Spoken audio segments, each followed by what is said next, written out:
You can't, Ethan murmured, his free hand sliding to her waist, pulling her tighter against him. Because your body's already mine. Every damn part of you. She shivered, her heart screaming run while her body whispered stay. Ethan!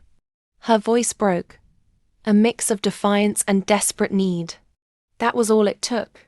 His mouth crashed onto hers, fiercer than the night before. This wasn't a kiss. It was a war. His teeth grazed her lip. His tongue demanded entrance. And she hated how fast she gave in, her fingers tangling in his shirt, as if clinging to the very man she swore she despised. He groaned against her lips, breaking the kiss only to trail hot, biting kisses down her neck, sucking just hard enough to leave a mark that made her gasp. His voice came out ragged. You think you can run from me? Sweetheart, you'll never make it past the door. I'll always find you, always. Her head fell back, her breath shaky as his mouth worshipped her throat, her collarbone, every inch of skin he could reach. She fought to keep her voice steady. You can't keep me here forever. His hand slid lower, gripping her thigh, lifting it to wrap around his hip as his body pressed harder against hers. His eyes met hers again, dark, hungry, dangerous. Watch me, he growled. Ava's resistance crumbled in waves. Every touch, every kiss, every bite dragged her deeper into a storm she couldn't escape. Her moans filled the room, betraying her hate, betraying her fear. And when Ethan finally carried her to the bed, pinning her beneath him with a look that promised both ruin and salvation, she knew the truth. This wasn't just a marriage. It was a battlefield. And she was already losing. Chapter 4. Fire and chains. The room was dark, but it pulsed with heat. Ava's skin burned under Ethan's touch, every brush of his mouth against her throat unraveling her piece by piece. The fight was gone. The resistance a fragile ghost. She hated him, but right now, she hated herself more for wanting him this badly. He pressed her into the sheets, his body caging hers, his grey eyes burning with a hunger that felt like it could eat her alive. His lips moved over her jaw, down her collarbone, leaving fire in their wake. You drive me insane, he muttered against her skin, his voice rough, broken. Every word out of your mouth makes me want to ruin you, and every sound you make pulls me closer. Ava's breath came out shaky, her fingers fisting the sheets before sliding into his hair, tugging when his lips found the hollow of her neck. A moan escaped her lips, betraying every wall she'd built. Ethan, she whispered, trembling. He pulled back just enough to look at her, his hand gripping her chin firmly, making her eyes lock onto his. Say it again.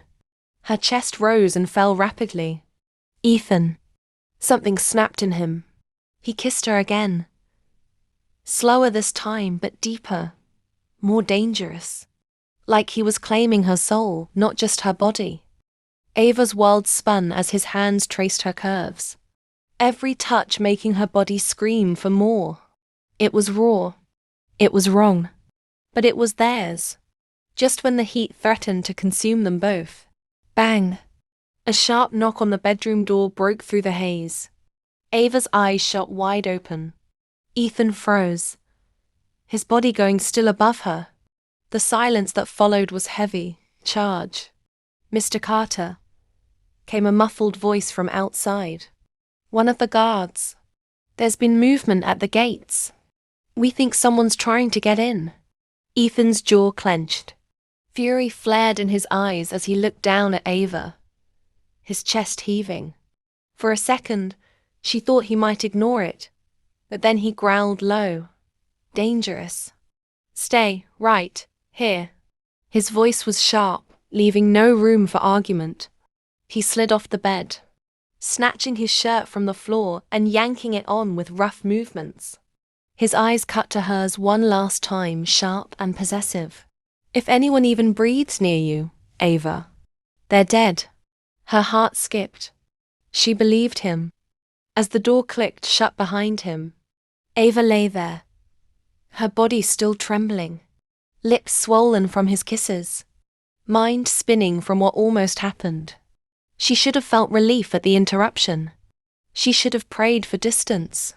But instead, she found herself aching for him to come back.